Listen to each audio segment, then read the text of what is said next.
Hello student, आप सभी को इंडियन एजुकेशन में स्वागत है। और आप लोग को पढ़ाने के लिए लाई हूँ अस्थि संस्थान कंकाल तंत्र स्केलेटल सिस्टम के बारे में। तो देखिए, आप सभी वीडियो अच्छा लगे तो वीडियो को लाइक और सब्सक्राइब जरूर कीजिए। क्लास एमएलटी और डीएमएलटी मेडिकल लैब टेक्नीशियन और डिप्लोमा कोर्स से पढ़ाने जा रही हूँ। तो आज क्या पढ़ना है, चैप्टर 6 में अस्थि संस्थान या कंकाल तंत्र स्केलेटल सिस्टम। तो दूसरा नंबर में आज क्या पढ़ना है कि अंत उर्फ अस्थीय।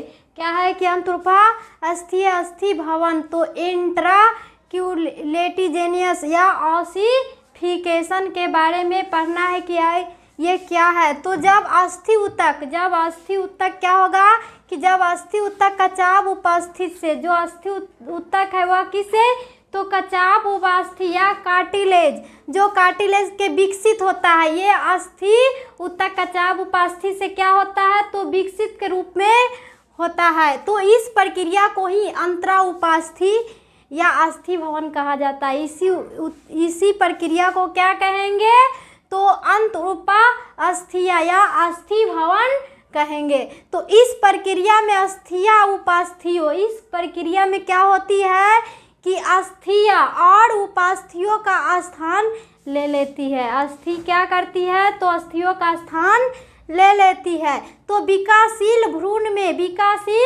भ्रूण में सभी दीर्घअस्थियां प्रारंभिक अवस्था में, सभी दीर्घअस्थियां क्या होती है, तो प्रारंभिक अवस्था में उपास्थि की रोडस के रूप में होती है। किसके रूप में होती है, तो रोडस के रूप में दिखाई देगी होती है। तो जिन पर पेरिकानेंड्रियम, जो जिन पर क्या होगा, तो पेरिकानेंड्रियम नामक काला चढ़ी रहती है, उस पर क्या चढ़ी रहेगी कचा पे, तो पेरिनिका नामक काला चढ़ी रहती है। तो रोडस के बीच में किसके, तो रोडस के बीच में एक प्राथमिक अस्थि भवन केंद्र, रोडस के बीच में कौन केंद्र होती है, तो ये अस्थि भवन केंद्र होती है, जो सेंटर ऑफ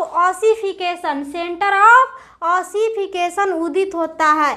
जो क्या होगा कि अस्थि भवन केंद्र में के बीच में क्या उदित होगा, तो ये सेंटर ऑसिफिकेशन उदित होती है, जिससे क्या कहेंगे, तो अस्थिवर्ध या डाइफेसिस कहते हैं। जिसको क्या कहेंगे, तो अस्थिवर्ध या डाइफेसिस।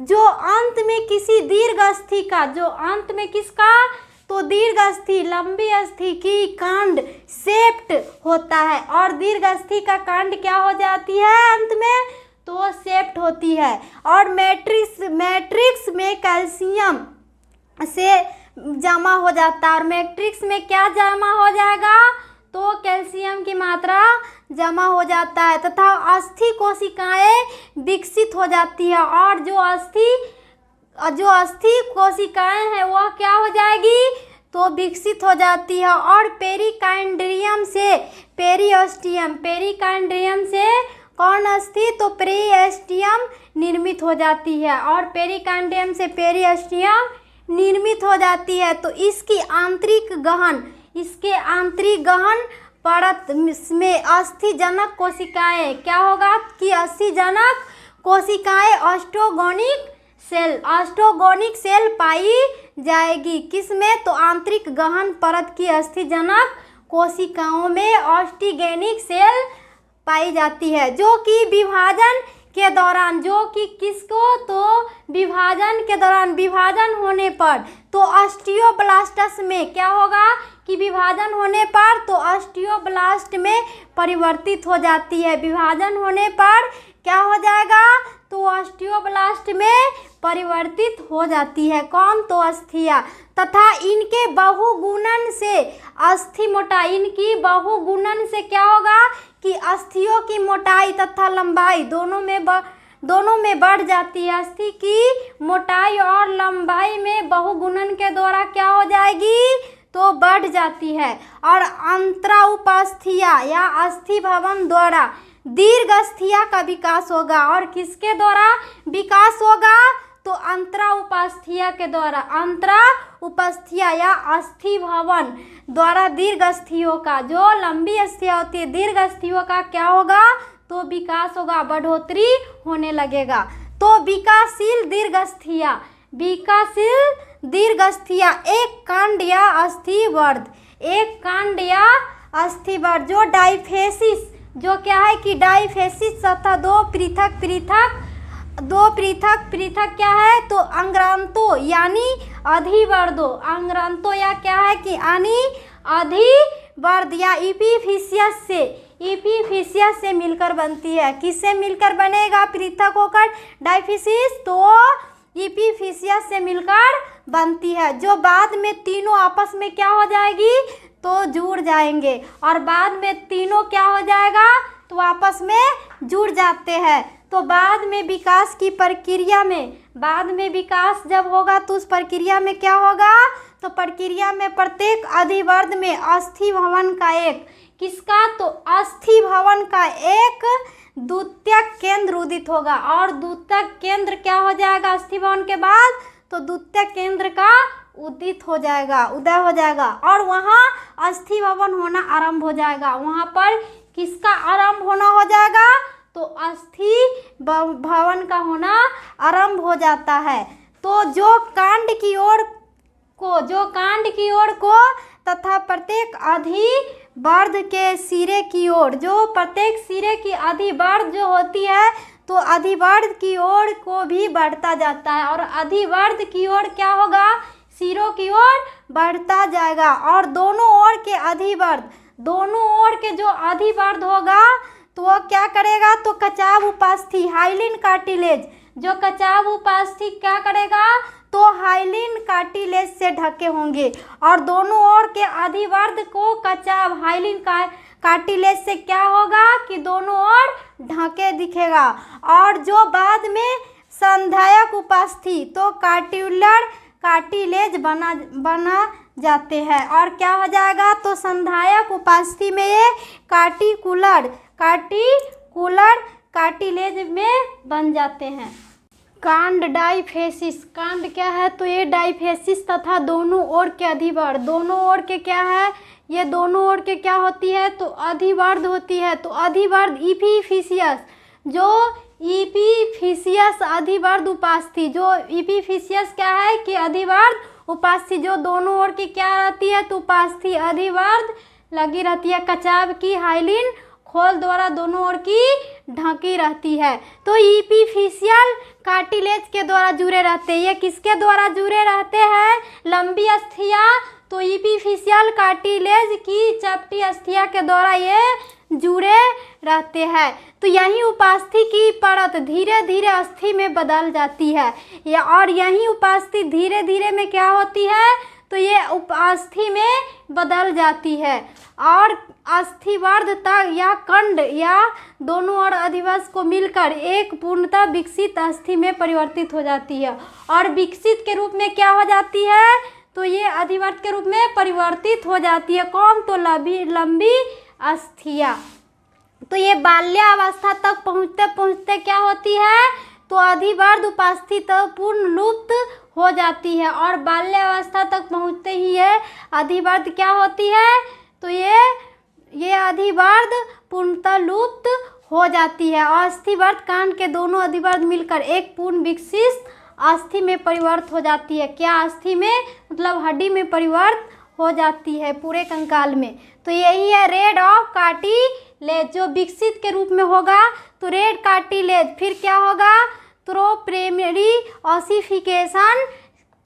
ऑसिफिकेशन, ये क्या है बीच में जो उनका वाला भाग हुआ है प्राइमरी एसिफिकेशन, ये हो गया सेंटर, ये बिंदु होगा। तो ये डाइफेसिस, ये क्या है तो डाइफिसिस जो क्या होती है कि लंबी अस्थियां पैर की या बाह की अस्थियों में यही डाइफिसिस के द्वारा जुड़ी होती है। तो ये क्या होती है कि धीरे धीरे ये लुप्त हो जाती रहती है। तो ये सेकेंडरी ऑसिफिकेशन, ये क्या है तो सेकेंडरी ऑसिफिकेशन, ये सेंटर बिंदु होगा। तो इपीफिशियल, ये क्या है तो इपीफिशियल कार्टिलेज, ये दोनों ओर किससे लगी रहती है तो इपीफिशियल कार्टिलेज से। तो ये हाइलिन, ये क्या है तो हाइलिन कार्टिलेज, जो दोनों ओर की ये अस्थियों की लंबी अस्थियों के विकसित के रूप में क्या होगा कि हाइलिन कार्टिलेज दोनों ओर को ढके रहती है। क्या होती है हाइलिन कार्टिलेज से तो ये दोनों ओर को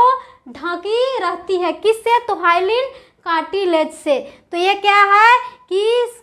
क्या है कि कैनेलियस बोन, ये क्या है? तो कैनेलियस बोन, ये होगा कैनेलियस बोन, ये हो गया कार्टिलेज, और ये हो गया कॉम्पैक्ट बोन, ये क्या है? तो कॉम्पैक्ट बोन, और ये हो गया कंकाल बोन, ये जो उनका जैसा है ये कचाव की अस्थि में, वो क्या है? तो कंकाल बोन, इसको कहेंगे कंकाल बोन। ये कॉम्पैक्ट बोन जो उनका के रूप में, ये क्या है? तो कॉम्पैक्ट बोन। और ये है मेडुलरी कैनल, ये क्या है? तो मेडुलरी कैनल। और ये हो गया प्रेस्टम जो कचाव के अंदर है, ये सभी क्या है? तो प्रेस्टम, ये हो गया प्रेस्टम जो लंबी अस्थियों को विकास में अवस्थाएं को stage of development of long bone. तो ये क्या है कि लंबी अस्थियों को विकास, जो छोटे से बड़े होकर वह लंबी अस्थियों में क्या करती है? तो विकास करती है। तो ये दोनों ओर की किससे ढकी रहती है? तो कचाव के हाइलिन होल से ढकी रहती है। तो ये जन्म के उपरांत जो दीर्घ अस्थियों का विकास, जो जन्म के उपरांत क्या होगा? तो दीर्घ अस्थियों का विकास तब तक चलता रहता है, तब तक ये चलता रहेगा जब तक कि वे पूर्णतः अस्थि नहीं बन जाती है। जब तक क्या होगा? जन्म के उपरांत ये अस्थि पूर्ण नहीं होगा, अस्थि नहीं बन जाएगी, तब तक ये क्या होगा? तो ये लंबी अस्थियां विकास के रूप में चलती रहेगी। तो अस्थि की लंबाई में वृद्धि, और अस्थि की लंबाई में क्या होगी? तो वृद्धि होगी, बढ़ोतरी होगी। और अधिवर्धी उपास्थि की परत के रहने पर, किसके परत के रहने पर? तो ये अधिवर्धी उपास्थि के परत को रहने तक होती रहती है, और होती रहेगी किसके? तो अधिवर्ध की ओर होती रहेगी। तो अस्थिवर्ध या कांड भी, अस्थिवर्ध और या कांड भी लंबाई को बढ़ता है, और अस्थिवर्ध और अधिवर्ध क्या होगा? तो लंबाई की ओर ये बढ़ोतरी बढ़ती रहेगी। तथा अधिवर्धी उपास्थि द्वारा दोनों सिरों पर, और अधिवर्धी उपास्थि द्वारा दोनों सिरों पर क्या होगा? तो नई अस्थियां बनती रहेगी, और नई अस्थियां बनती रहती है, बोन नई बनती रहेगी। और जब पूर्ण वृद्धि हो जाएगी, और क्या होगा? पूर्ण वृद्धि हो जाएगी। यह अधिवर्धी उपास्थि तब क्या होगा? कि यह अधिवर्धी उपास्थि अस्थि में परिवर्तित हो जाती है। किसमें अधिवर्धी उपास्थि परिवर्तित हो जाएगा? तो अस्थि में परिवर्तित हो जाती है, और बाद में दिखाई नहीं देती है। और अधिवर्धी अस्थि में जब परिवर्तित हो जाती है तो वह बाद में क्या होगा? तो वे दिखाई नहीं देगा। कौन? तो दीर्घ अस्थियां। तो ये ऐसा 18 और 25 वर्ष की आयु के बीच में होता है। ऐसा कब होगा? तो 18 से 25 वर्ष की बीच में होता है। तो विभिन्न अस्थियों में विभिन्न अस्थियों में क्या होती है? तो भिन्न समय पर तथा एक अस्थि के भिन्न सिरों पर भी भिन्न समय पर वृद्धि, और भिन्न समय पर क्या होगा? तो ये वृद्धि पूरी होती रहती है। तो ये उदाहरण में क्या होगा कि ह्यूमर्स मतलब क्या होगा? बाहु की उपास्थि, बाहु की अस्थि होगा। जो बाह की ह्यूमर्स होती है वह क्या है? तो बाहु की अस्थि का निचला अधिवर्ध, और निचला जो बाह का ह्यूमर्स का जो अस्थि होती है उसी को क्या कहते हैं? तो एपिफिशियस। इसको क्या कहेंगे? ह्यूमर्स के नीचे को तो एपिफिशियस, जो ह्यूमर्स के नीचे आती है। तो ये बाह की जो तो 18 वर्ष की आयु में जुड़ता है। और कब जुड़ेगा? तो 18 वर्ष की आयु में जुड़ेगा। जब 18 वर्ष का हो जाएगा तब उसको ह्यूमर्स की बाहु में ये जुड़ेगा। लेकिन ऊपरी अधिवर्ध लगभग इसके 2 वर्ष बाद भी नहीं जुड़ पाता, और लगभग इसके 2 वर्ष के बाद क्या होती है? तो ये एपिफिशियस जुड़ नहीं पाता है। तो अस्थियों की वृद्धि, अस्थियों में क्या है कि वृद्धि एवं निर्माण करने, और अस्थियों में वृद्धि एवं निर्माण करने में तथा उन्हें कठोर दृढ़ और मजबूत बनाने में कैल्शियम का ही महत्वपूर्ण योगदान रहता है। और इसको अस्थियों को कठोर बनाने में किसका मजबूत बनाने में योगदान रहेगा? तो कैल्शियम के कारण ही ये कठोर होगा अस्थियाँ।